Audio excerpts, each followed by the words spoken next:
Forget it was the best of times, it was the worst of times. Forget in a hole in the ground there lived a hobbit. Forget call me Ishmael. The greatest opening line to a story ever written. The place stank.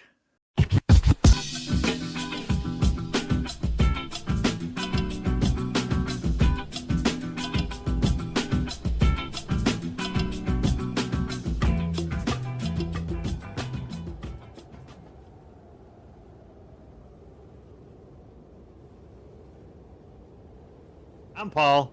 I'm Steve. And this is Check Your Shelf. This week we're continuing our Horror Mayhem. We're going to go all the way back to 1938. We're also returning to the South Pole, as you may have noticed, from when we did our show about Mountains of Madness. I thought, let's do it again. I was worried it was actually going to be warm this morning. I'm actually kind of comfortable. But I decided to go with the, I'm in and out of the station. We've got our little tents and cabins and things. Yes. So I got my T-shirt, but I want to keep my head warm and my neck warm. But I don't want to get hot every time I come in and sit by the fire. So. Well, we lose so much heat from the top of our heads. So true. Anyway, so this week I introduced Steve to John W. Campbell's Who Goes There? Another one of the most influential sci-fi horror stories ever written. It's been translated into adapted into 2.5 movies, because there was a Thing from Another World in the 50s, and then there was John Carpenter's The Thing. But between there, as Nick from the book Graveyard reminded me, Horror Express with Christopher Lee and Peter Cushing was loosely based on Who Goes There as well. Also a great movie. So you don't count the 2011 remake, The Thing? Apparently. That was a prequel. Yes, no, and right. It was decent. So you don't count it for that reason. Got it. Right. Yeah, I will say the thing that the prequel did not have that the original John Carpenter's The Thing had was the sense of claustrophobia, because tangent. With CGI and whatnot, they were able to make larger sets, and it's a decent movie. I liked it a lot. I always wonder, how are they going to make a prequel? We know everything that happened beforehand. Well, no, you don't. So it kind of lacked that claustrophobia that the Thing had, but I thought it was a decent movie. So that's 2.75. 2 3/4. Got it. 2 3/4 movie. All right. Anyway, so yeah, written in 1938. What'd you think? It's great. I mean, they're on this expedition in Antarctica, a scientific team, and you get this. You mentioned claustrophobia. You get this sense of isolation. I'm starting to notice a theme in. This is part of Horror Mayhem, by the way, folks. Yeah. Thank you to the Bookish Bryants for kicking that off and bringing us all together, forming this community. So this is our second installment in Horror Mayhem. And I'm starting to sense a theme, because I know what we're doing next week. I know what we did last week. And isolation and places Steve would like to visit. I think that's the theme. Wait till episode 5. Okay, I will. Okay. I do love a good polar expedition. Go all the way back to Mountains of Madness, which, Endurance was my first polar expedition book. It's not a horror book unless you're afraid unless you were in it. Unless you were part of it. Yeah. Since we know how it ends, it's not. Anyway, so these guys are, they're doing a scientific thing, and then they discover, a la H.P. Lovecraft. This must have been a big theme back then. Because you imagine, Antarctica, we don't know anything about it, because nobody's been there. So what horrors lie beneath the ice? Yeah. In this case, it was an alien spaceship that looked like a cigar, or a submarine without fins, and a dead alien that, despite all sensible advice, they decide to thaw out. And turns out the alien starts, similar to body snatchers, the aliens take over the body of the human or the animal or the whatever. It's like a parasite. It takes Yes. over the host and becomes the host. Yes. And I'll get into this when we talk more of the details and themes. It doesn't only take over the body. It's not like just in Men in Black where the bug takes over the dude's body. It actually can read the thoughts. Yeah. And it is in every sense that person. Yeah. Except some undefinable thing. So that's why they can't really tell. There's no question you could ask a person to figure out if they are infected or not. Yeah. So I mean, Campbell basically wrote an unwinnable war in this story. Yeah. In addition to isolation, you get to issues of trust. How can you ever truly trust that? Like, supposedly you're not infected, but how do you know who else might be infected? Yeah. And like the one line, the one character tells the other character, the one thing we don't. Yeah, right. Whether you're infected, right? And there's no way to prove it. Yeah. They eventually do figure out a way to prove it, and that's when you get to the climactic sequence of events, they figure out a way to prove it, which causes the monster to be like, well, screw you then. Yeah. And it just goes berserk on everybody. And then there's this impending global catastrophe, like a Lovecraftian thing. I don't know, should we call it a carpenter? Maybe Lovecraft was being carpenterian. And but it's sort of like Lovecraft does, which is if this thing gets out, that's it for humanity, right? Yeah. And it's an alien that came down millions of years ago. So in that sense, I love the ideas in just the concepts and how it makes you think about stuff. I remember reading something somewhere, and I can't unfortunately find it because I was going to quote it. But I remember reading somewhere that this was actually kind of a rebuttal to Mountains of Madness on Campbell's part.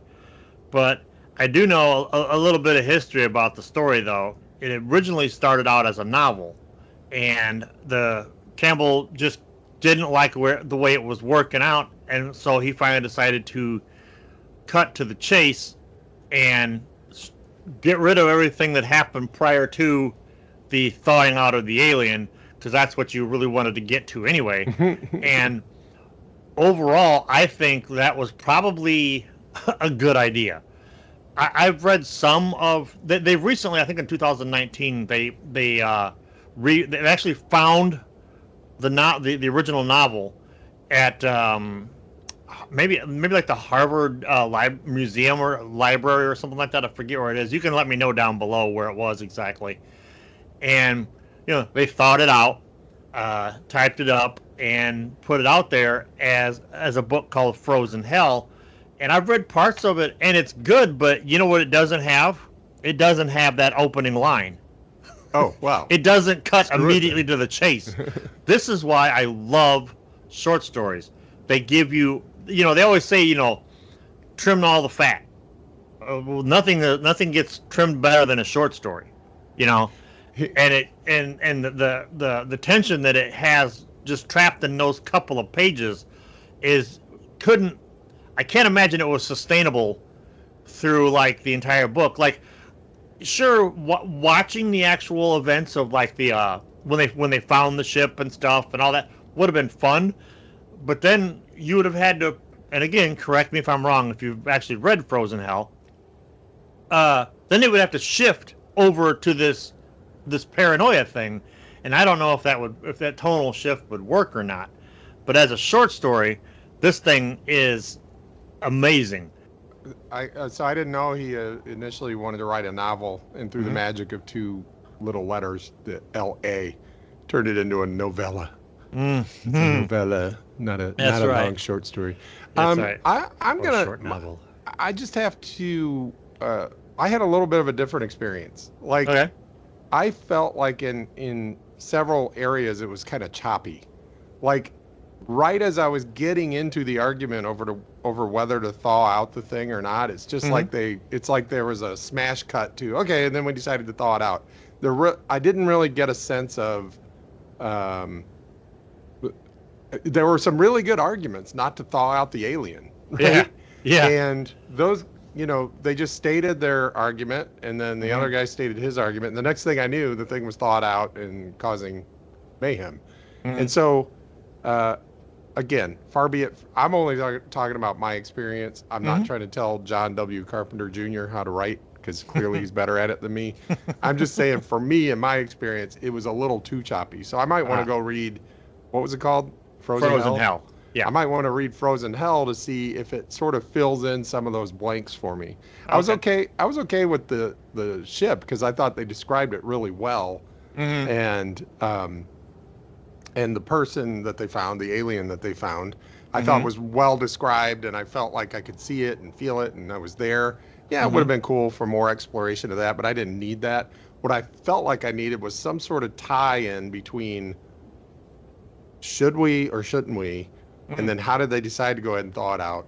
And then even from when they thawed it out to when it seemed like everybody was getting infected, that too felt a little choppy to me. Like, I was like, okay, maybe spend a little more time on the people getting infected. But I totally also get where you're coming from. Like, you don't need all the extra, right? I would have written a shorter story, but I ran out of time. Sort of thing. If y'all want Steve to read Frozen Hell, let us know down below, and then he can tell me about Frozen Hell. One of the things I love about this era of fiction, science fiction, are the scientists. Oh, yeah. I love the fact that the 30s, 40s, and 50s, typically scientists were like, pipe smoking kind of. I mean, when the dude when Campbell describes MacReady, I'm like,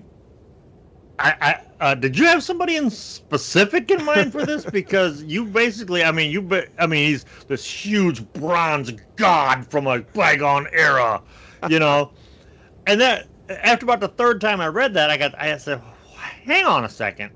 Now I have no proof to back this up, and if anybody can find proof to either or, let me know. But I have a suspicion that Campbell said, what if the crew from Doc Savage's team, little picture of back here, Doc Savage was known as the Man of Bronze. He was a super scientist, a nearly superhuman being, bronze of skin, shoulders like a Buick, and all of his team were all scientists and experts in their own field, and they went on a lot of wacky adventures back in the 20s and 30s. And I'm wondering if maybe Campbell said, quick grab, maybe he just grabbed the archetypes. I don't know, but that, to me, that just kind of made it even more fun. He was a hulk of a man, bronze, brilliant. He as comfortable on safari in the jungles of Africa as he is in the laboratory discovering the next big innovation. Yeah. He was the only thing a cross between J. Robert Oppenheimer and Rasputin. The only thing this story needed was like a girl to swoon over him. But there was no room for women in the Antarctic. There's barely room for the 37 crew members of this. That's right. Was it a big magnet or whatever they called it? This southern polar continent ain't big enough for the 37 of us. That's right. Yeah, I love the science too, and the science of this era. Again, a brief history of the future maybe, because the way he talks about nuclear power, which had not been, it was close. I mean, they were this close. Yeah.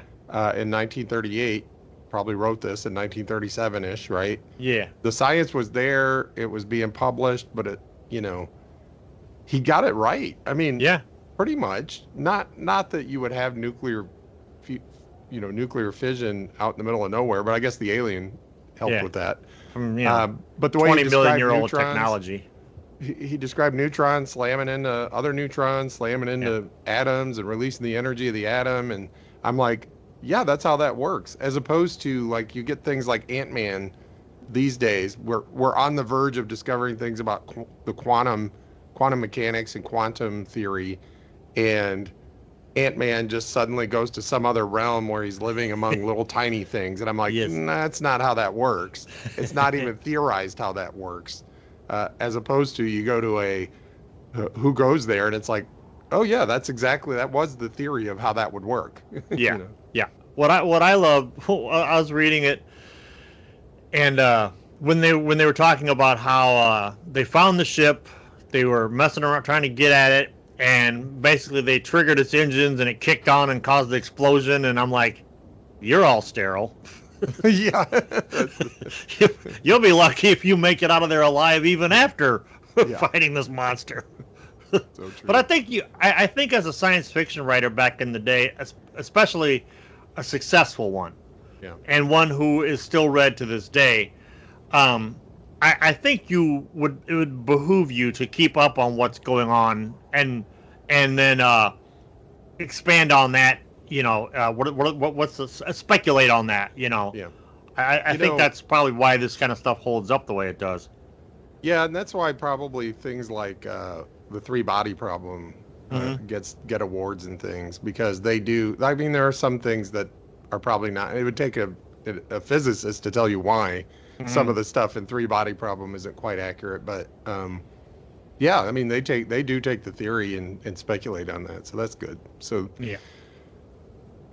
Another one of the themes that I found interesting. So we talked about trust. Who can you trust? And paranoia, and how that claustrophobia and isolation really amplifies the paranoia, because you can't just run away, right? You're in the middle of a desert, basically a frozen desert.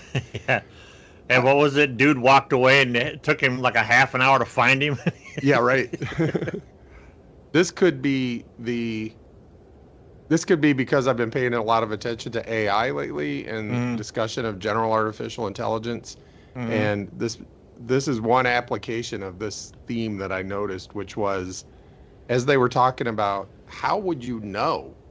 Like, they're like, oh, well, we'll just ask him a question that would shock the real person and we'll watch his expression. It's like, but the thing can read thoughts. So it's going to know exactly how this person would respond to any question we ask. Yeah. Or anything we do. Yeah. Which started me thinking, well, what does make us, right? Yeah. If you could, it's like they've talked about this in, you see this sometimes in YouTube videos about the Star Trek transporter, right? Uh-huh. When you transport someone, you're basically disassembling them, beaming the information to somewhere else, and then reassembling them somewhere else. So that's a copy of the person. And I think there have even been episodes where something went wrong, you ended up with two copies, right? Sure, and you go, I'm sure. What makes the other one the person, as opposed to a brand new person who starts over and the original person's dead, right? Mm-hmm. And I just started thinking about that, like when you get to a cellular level and the person knows the other person's thoughts, what makes any of us anything? Mm-hmm. That's the beauty of narcissism. Like, narcissists the beauty of narcissism. Narcissists get a lot of hate, but one great thing is they don't care. I was just talking to somebody the other day about one of their friends has a friend who has several AI friends. So that, whether it's ChatGPT or Gemini or Claude or whatever, they've created several characters to be their friend, and they've instructed them to have certain personalities and stuff. Mm-hmm. And they're not doing it as an experiment.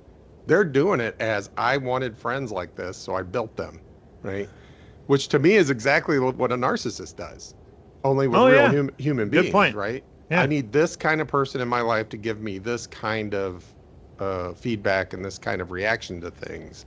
Mm-hmm. They don't think of them as being an actual person. It's just an object in my consciousness. People who research consciousness and everything actually do say this. They say the only thing for sure is exactly what he said to the other guy. He said, you're the only one who knows. Yes. Yeah. The only thing I know is my experience. I know I'm conscious, and I know I have consciousness. Mm-hmm. I don't know if you do. I assume you do. You seem to. But there's no way for me to know. It all boils down to what I've always said. Everything's made up and it all sucks. It's like whose line is it anyway, only applied to life in general. Right? Welcome to life, where everything's made up and it all sucks. So I did have that moment of, wow, I'd love to see that explored even more. In my very limited experience, when something is unearthed that the author themselves decided not to publish, it's rarely any good. Like J.D. Salinger, they found, like, when he finally died, he famously only wanted to publish Catcher in the Rye, and everything else sucks. I hate everything. Just like he was Holden Caulfield. Then his family found in a safe in his house after he died a bunch of unpublished stuff. I bet it's complete crap. Yeah. Like, he probably was like, I'm not publishing anything because I suck. That reminds me of To Kill a Mockingbird. Now, Harper Lee, that was her one book. But then, I don't know, probably 10, 12 years ago, they published Ghost Set of Watchmen, which is when she wrote Ghost Set of Watchmen, handed it over to her publisher, and dude read it, and he goes, "This is good, but this part right here, this is your story."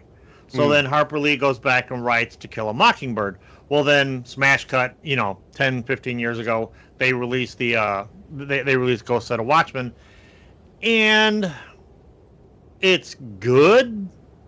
It's not a bad To Kill a Mockingbird. No, it's whoever told her write this was right, because we wouldn't be reading Ghost Set of Watchmen. I don't know if they still read Mockingbird in school because of all this. My kids did. But. Okay, as did mine. But I just wondered about today. At time of recording. Kids these days. We wouldn't be reading Ghost Set of Watchmen. Yeah. There's a reason why Mockingbird hit the way it did, and it was also just written better, I think, because it became a more personal story for her than Ghost Set of Watchmen. We'll start out with Who Goes There. And we'll make our way all the way to Kill a Mockingbird. That's just how it is around here. That's right. That's how it is. It's welcome to Stream of Consciousness Radio. That's right. Okay, so you may have seen me flagging this book around. This isn't actually, Who Goes There. This is a book that I really enjoy. I liberated this from my days of working at HarperCollins, where we destroyed books. It's the science fiction classics, the short stories that morphed into movies, compiled by Forrest J. Ackerman, which, if you're a sci-fi horror guy of a certain age or older, you'd know who Uncle Forey was. But this thing has all these different short stories. Well, I got to take my glove off to work this. Has all these different short stories that got turned into a movie. Movies, like, it's got the story that became... let's see here. This Island Earth, this Earth versus the Saucermen, Target Earth, The Day the Earth Stood Still, Death Race 2000, and then I was contemplating a couple of years ago, just tossing this in my to dispose of box for Goodwill or whatever, and I came across Who Goes There, that I didn't remember was in this book, and I'm like, nope, this is going on the shelf, because it's the only copy of it that I have. That's why people need to check their shelf. Yeah, that's right. And this is also there are two, along with it also having been a novel. There were two different short stories written. There was the one we read, and then a later one that was a little bit more expanded. So that might have more of what you're looking for in it. But as I would like to be all hoity-toity about it and be like, well, because this was the original. But no, it's really the only copy I have, so that's why we did that. Look, man, if you don't have the original, what was it called? Astounding Tales or Astounding Stories that it was originally published in, it's not original. That's right. That's right. If you don't have the paper, if you don't have the onion skin paper in which he banged it out on his Remington, you don't have the original. One other thing. And probably the real reason why I love this story so much, because it's a great story, but the way it's written, It is freaking poetry, man. The way from the fact that everybody has a different way of talking, and it's mostly exposition. It's a lot of guys talking, but it's never boring when they're talking about, we were out on the glacier and we found a thing.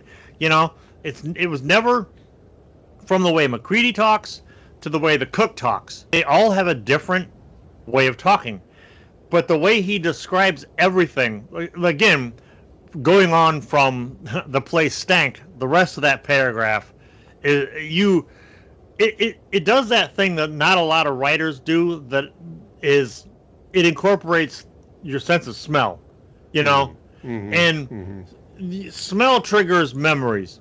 Yeah. So when our smell is triggered, sure, very few of us have experienced life at the South Pole, but we've been in situations where we can kind of like the not quite offensive smell of a dog or whatever he calls it. It's not at all unpleasant.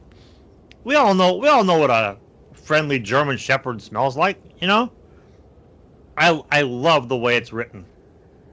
Okay, Steve.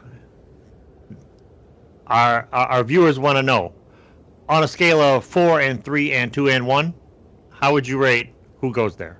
I have to give it 2 scores.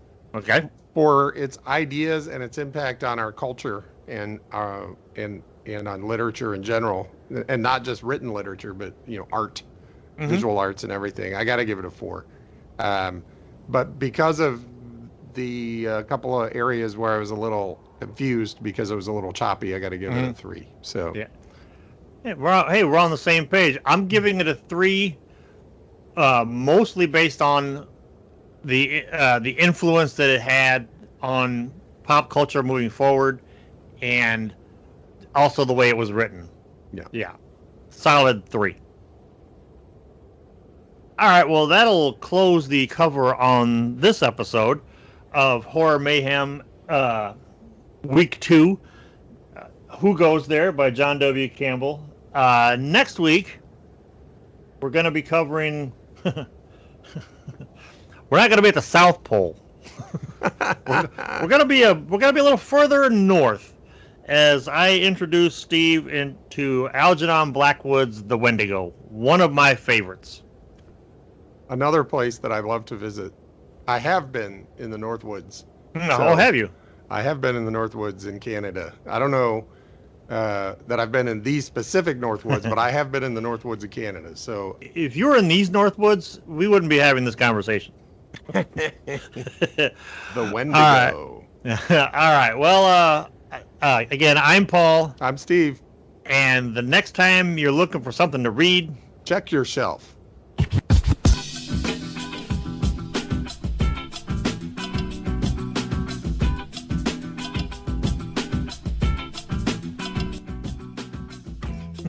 All right. Look at us doing things. It's so funny to watch you try to do things. Simone wrote that in a birthday card one time. I remember that. And there was a picture of me with wild, weird hair. And I was like, why does my hair look like that? And she goes, because you're a sweaty man. Right on all counts. Can confirm.